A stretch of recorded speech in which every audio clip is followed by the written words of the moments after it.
आता आपण समजून घेतलं की मेलाझ्मा का होतो, कशामुळे होतो, परंतु या सगळ्यावरनं तुमच्या एक तर नक्कीच लक्षात आलं असेल की मेलाझ्मा फक्त वरवर दिसणारा प्रॉब्लेम नाहीये.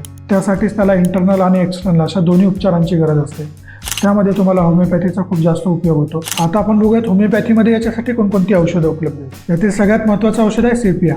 जेव्हा महिलांमध्ये प्रेग्नन्सी नंतर किंवा हार्मोनल इम्बॅलन्समुळे जेव्हा स्किन पिगमेंटेशन होतं, मेलाझ्मा होतो, त्यावेळी सेपिया औषध आपल्याला खूप उपयोगी पडतं.